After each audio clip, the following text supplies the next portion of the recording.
ನಂತರದಲ್ಲೇ ನೀವು ದೇವ್ರು ನಂಬ್ತಿರೋ ಇಲ್ಲವೋ ಸೆಕೆಂಡ್ ನಾವು ದೇವ್ರು ನಂಬ್ರಿ ಬೇಡ ಬಿಡ್ರಿ. ಆದರೆ ಇಲ್ಲಿ ಉದ್ಯೋಗ ಸೃಷ್ಟಿ ಮಾಡಿರಿ, ಅದು ಬದುಕೋದಕ್ಕೆ ಬೇಕಲ್ರಿ ಆಹಾರ ಊಟ. ಅದಕ್ಕೆ ಏನು ಮಾಡ್ಬೇಕಾಗಿತ್ತು ನಾವು, ಅದು ಯಾವ ರೀತಿ ತಯಾರು ಮಾಡಬೇಕು, ಎಕ್ಸ್ಪೋರ್ಟ್ ಮೇಲೆ ಹೆಂಗೆ ಬರ್ತದೆ ಏನು ಅನ್ನೋದು ಅಷ್ಟೇ ಅಲ್ಲ, ಎಲ್ಲರೂ ಶಿಕ್ಷಣ ಸಿಗ್ತಾರೆ ಅಲ್ಲಿ ವಿಚಾರ ಮಾಡ್ತಾರೆ. ಅದು ಶಿಕ್ಷಣ ನಿಜವಾದ ಶಿಕ್ಷಣ, ಕಾಫಿ ಮಾಡಿದ್ದಲ್ಲ, ಅದು ಒಂದು ನೆನಪಿಡ್ಕೊಳ್ರಿ ನಾವು.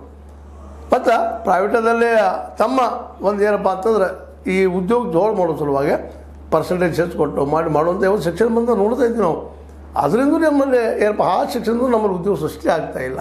ಅದಕ್ಕೆ ಇವತ್ತು ಕೇವಲ ನಮ್ಮ ಕಾಂಗ್ರೆಸ್ ನಾಯಕರಾದಂಥ ರಾಹುಲ್ ಗಾಂಧಿಯವರು RSS ಶಿಕ್ಷಣ ನೀತಿ ಅನ್ನೋಕ್ಕಿಂತರೂ ನಾವು ಉದ್ಯೋಗ ಸೃಷ್ಟಿ ಮಾಡುವಂಥ ಶಿಕ್ಷಣ ನೀತಿ ಬರಲಿ, ಎಲ್ಲರೂ ಸಿಗಲಿ ಅನ್ನೋದಕ್ಕೆ ಬೆನ್ನು ಹತ್ತಬೇಕು. ಮತ್ತು ತಮ್ಮ ಸರ್ಕಾರಗಳು ಎಷ್ಟು ಮಾಡ್ತಾ ಇದ್ದಾವೆ ಇದನ್ನು. ತಮ್ಮ ಸರ್ಕಾರದ ಕರ್ನಾಟಕ ಸರ್ಕಾರ ಇದ್ದು ಇವತ್ತು ಎಷ್ಟು ಶಿಕ್ಷಣ ಬರೀ ದುಡ್ಡು ಕೊಡೋದಲ್ಲ, ಅಮೂಲಾಗ್ರವಾಗಿ ಪರಿವರ್ತನೆ ಮಾಡಬೇಕು. ಪ್ರತಿಯೊಂದು ಹಳ್ಳಿಗೆ ಹೋಗಿ ಮಕ್ಕಳಿಗೆ ಮುಟ್ಟಬೇಕು, ಗುಣಾತ್ಮಕ ಶಿಕ್ಷಣ ಮಾಡಬೇಕು. ಅದಕ್ಕೇನು ಮಾಡ್ತಾಯಿದ್ದೀರಿ? ಅದು ಇಲ್ಲಿ ಮಾಡಿ ತೋರಿಸಲ್ಲ ಇಲ್ಲೇ ಶಿಕ್ಷಣ ಮತ್ತು ಆರೋಗ್ಯ.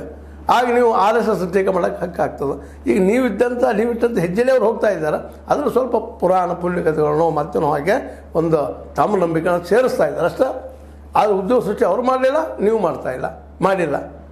ಇವರು ಮಾಡ್ತಾರೆ, ನೀವು ಮಾಡಿಲ್ಲ ಅಂದಾಗ ಉದ್ಯೋಗ ಸೃಷ್ಟಿ ಮಾಡೋದು ಅಂಥ ಶಕ್ತಿ ಶಿಕ್ಷಣಕ್ಕದ.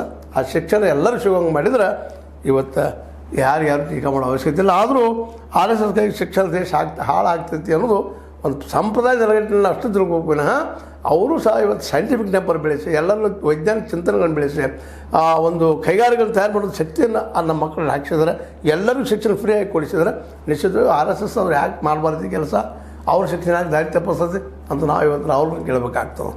ಅದಕ್ಕೆ ಇಬ್ಬರು ಎರಡೂ ಕಾಂಗ್ರೆಸ್ ಮತ್ತು BJPಗೂ ಇಲ್ಲಿವರೆಗೆ ಉದ್ಯೋಗ ಸೃಷ್ಟಿ ಮಾಡುವಂತಹ ಶಿಕ್ಷಣ ಕೊಟ್ಟಿಲ್ಲ. ಅದಕ್ಕೆ ಸಹಕಾರಿಯಾಗುವಂಥ ವಾತಾವರಣ ನಿರ್ಮಾಣ ಮಾಡಿಲ್ಲ.